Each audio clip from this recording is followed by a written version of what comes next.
Good evening, everyone.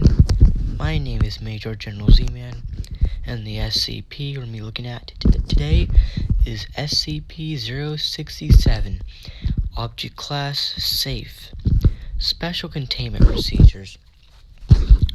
When not in use or the subject of study, SCP-067 is to be stored in its felt-lined wooden box.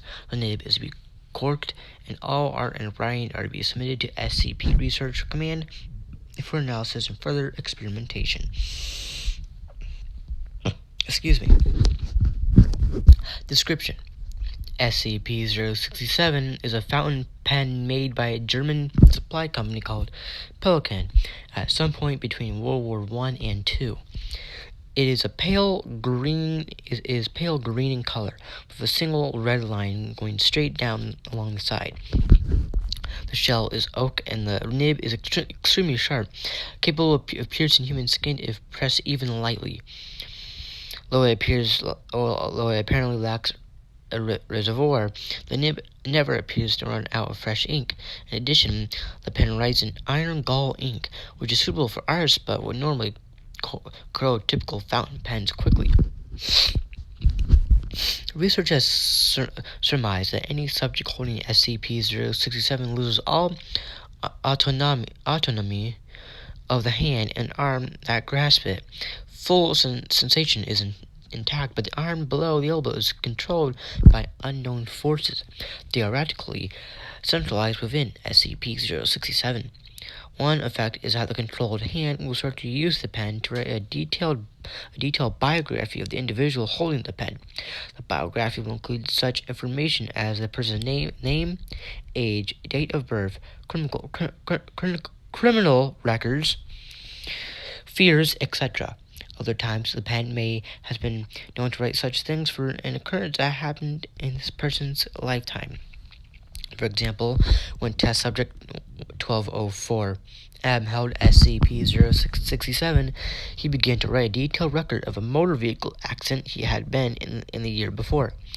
Later, the subject admitted that many details penned in the account were not readily available to him at present time, i.e., the subject had forgotten many elements present in the written work, including his previous car's license plate number and the other vehicle's color, and so on.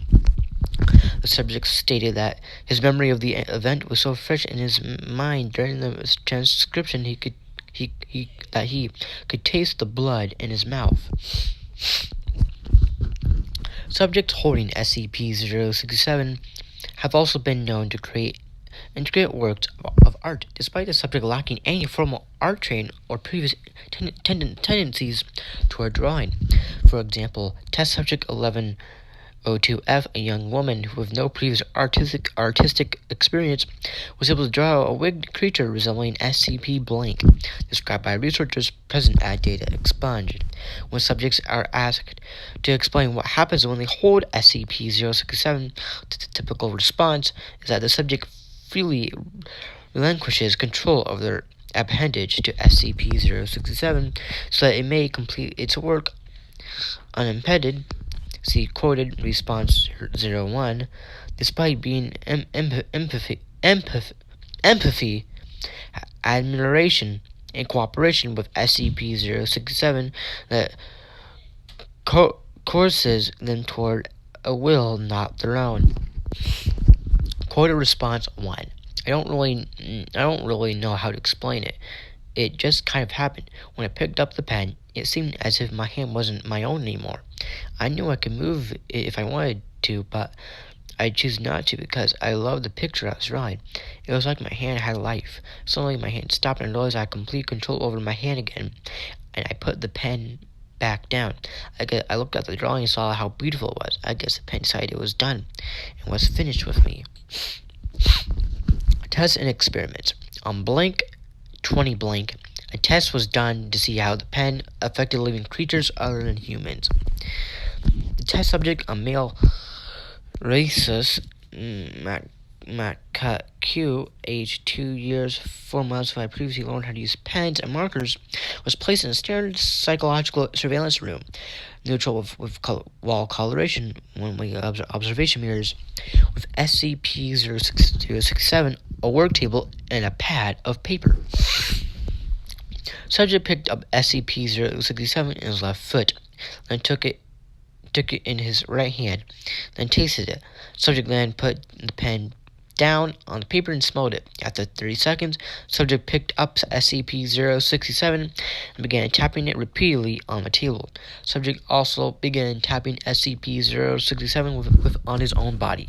Subject tapped SCP-067 with increasing force until ink was being splattered on his fur.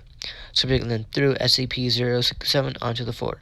Subsequent mechanical analysis revealed no damage. At this point, subject tore a page from the pad of paper and began rubbing it on the ink in his fur. This continued for 3 minutes, after which subject clutched the paper in his teeth and leaped from the work table onto the ledge of the observation mirror, with such force that the table was knocked over. Subject began spraying the ink from the paper onto the observation mirror while making repeated vocalizations. Subsequent analysis revealed that 50% of vocalizations were consistent with the typical distress vocalizations of the rhesus macaque, and 50% were unfamiliar. After 6 minutes of spraying ink on the observation mirror, subject began tearing at the page with his teeth and claws, but dropped it before destroying more than 20% of the paper. Subject then collapsed on the floor, breathing rapidly and repeated unfamiliar, atypical vocalizations. Subject's handler reports that once removed from psychological surveillance room, subject's mood improved rapidly. Subject was closely observed for 2 months following the experiment, but did not repeat atypical vocalizations. The sheet of paper was filled away and data expunged. Excuse me. Alright, that was SCP-067. This concludes our lecture for today. Thank you for listening, if you still are, and you are dismissed.